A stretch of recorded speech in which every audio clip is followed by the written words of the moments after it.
বাড়িতে যদি এরকম একটা হালকা মিষ্টি বানানো হয়, বিশেষ করুন দোকান থেকে আর মিষ্টি কিনে আনতে লাগবে না। ঝটপট তৈরি করে নিতে পারেন। তাছাড়া সামনেই আসছে রাখি বন্ধন। রাখি বন্ধনের এবার মিষ্টিটা দোকান থেকে না কিনে বাড়িতে বানিয়ে ফেলুন। দেখবেন খেতে এত ভালো লাগবে, কেউ বিশ্বাসই করবে না যে এটা ঘরে বাড়িতে বানানো হয়েছে, তাও আবার নিজের হাতে। এত সুন্দর হয় খেতে, পুরো যেন মুখে মিলিয়ে যায়। নমস্কার বন্ধুরা, নতুন একটা পর্ব দেখার জন্য আপনাদের সকলকে স্বাগত জানাই।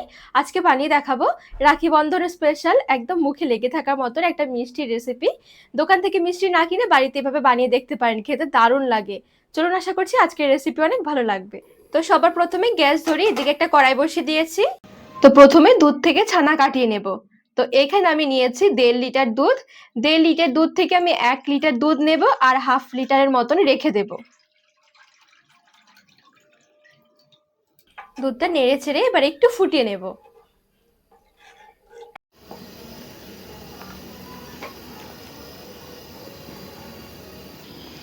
দুধটা এখানে সুন্দরভাবে নেড়ে ছেড়ে একটু গরম করে নিয়েছি।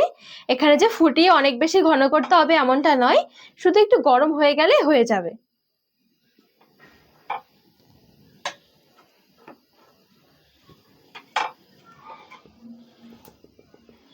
একটা বাটিতে 4 থেকে 5 চামচের মতো নিয়ে নিচ্ছি ভিনিগার। সমপরিমাণ জল দিয়ে দিচ্ছি। এই ভিনিগার মেশানো জলটা দিয়ে ছানা কাটাবো।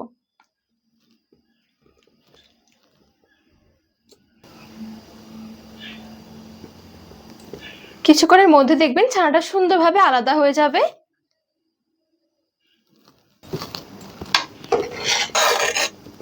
এই দেখুন, ছানা সুন্দরভাবে কেটে গেছে।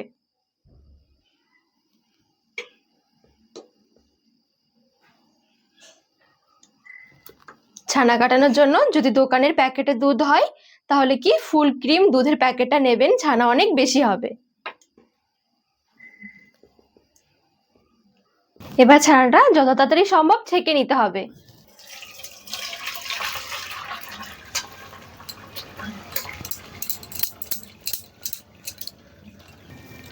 অল্প একটু জল দিয়ে ধুয়ে নিচ্ছি, তাহলে কি ভিনিগারের গন্ধটা চলে যাবে।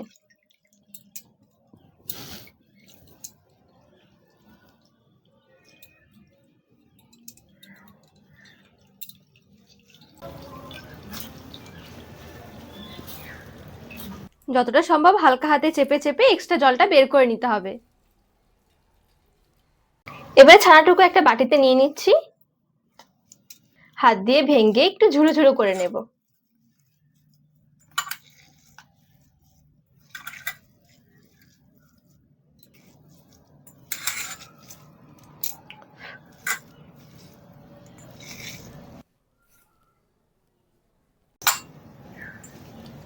তো এখানে বেশ সুন্দরভাবে হাতে একটু এভাবে করে ঝুরো ঝুরো করে নিয়েছি, দেখুন।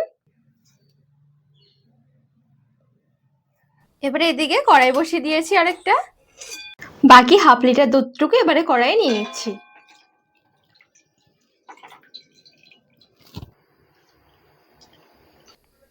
দুধটা নেড়ে ছেড়ে জাল দিয়ে এবারে ঘন করে নেব।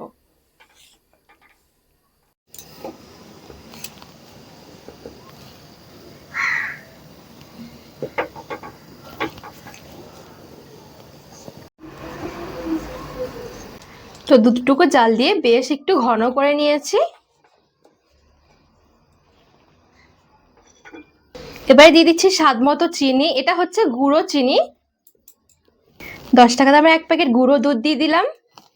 গুঁড়ো দুধটা নাও দিতে পারেন, তবে টেস্টের জন্য দিয়েছি, খেতে ভালো লাগবে।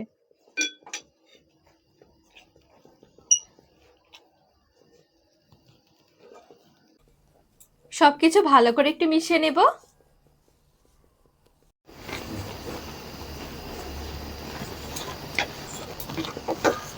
বেশ সুন্দর, দেখুন ঘন একটা মালাই তৈরি হয়ে গেছে।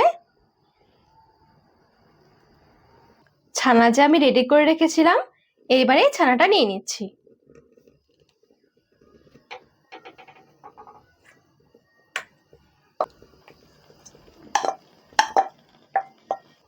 একদম হালকা আছে গ্যাসের আঁচটা রেখে সমানে নেড়ে চেড়ে এবারে একটু পাক দিয়ে নেব। এ পর্যায়ে কিন্তু আঁচ অনেক বেশি বাড়িয়ে দেওয়া যাবে না, হালকা আছে কাজটা করতে হবে, তা না হলে আবার অনেক বেশি শক্ত হয়ে যাবে।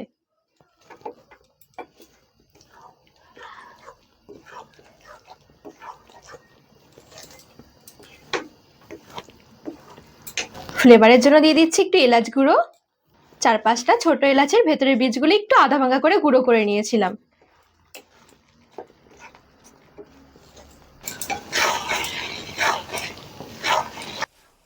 এক থেকে 2 মিনিট পাক দিলে কিন্তু এটা রেডি হয়ে যাবে।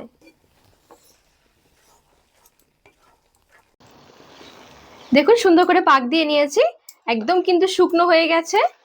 আর এই পাকটা কিন্তু অবশ্যই হালকা আঁচে দিতে হবে, আঁচ বাড়িয়ে দিলে অনেকটা পরিমাণে জল বেরিয়ে যাবে আর এটা শক্ত হয়ে যাবে, খেতে ভালো লাগবে না। একদম হালকা আঁচে যখন এরকম একটু শুকিয়ে আসবে তখনই আঁচ বন্ধ করে দিতে হবে। সব শেষে সামান্য একটু ঘি মিশিয়ে নামিয়ে নেব।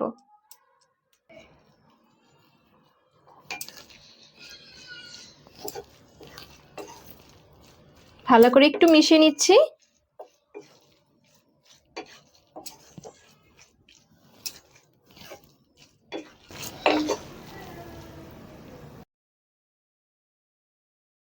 এবারে নামিয়ে নিচ্ছি আঁচ থেকে। হালকা একটু ঠান্ডা করে নিয়ে এসেছি, আবার পুরোপুরি ঠান্ডা নয়, একটু গরম থাকতে থাকতে এগুলো আস্তে আস্তে করে অল্প অল্প করে নিয়ে একটু লাড্ডুর আকারে তৈরি করে নিতে হবে। দেখবেন বাঁধার সময় যেন মনে হবে একটু ছেড়ে আসছে, তবে আস্তে আস্তে করলে দেখবেন খুব সুন্দর বেঁধে যাবে, বা একটু কিছুক্ষণ পরে দেখবেন সুন্দরভাবে কিন্তু এগুলো সেট হয়ে যাবে, আর ছেড়ে আসবে না বা ভেঙেও যাবে না। তো এখানে দেখুন সুন্দর করে আমি একটা তৈরি করে নিয়েছি, কি দারুণ দেখাচ্ছে দেখতে। ঠিক এরকম ভাবে আমি সবগুলো আস্তে আস্তে করে তৈরি করে নিচ্ছি।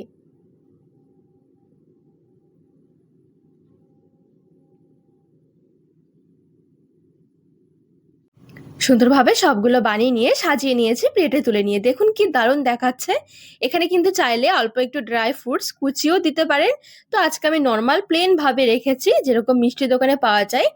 এক কথায় যখন এগুলো মুখে দেওয়া হবে বিশ্বাস করুন বোঝাই যাবে না যে এগুলো বাড়িতে বানানো হয়েছে। খেতে দুর্দান্ত হয়, একদম মুখে মিলিয়ে যাওয়া মতন।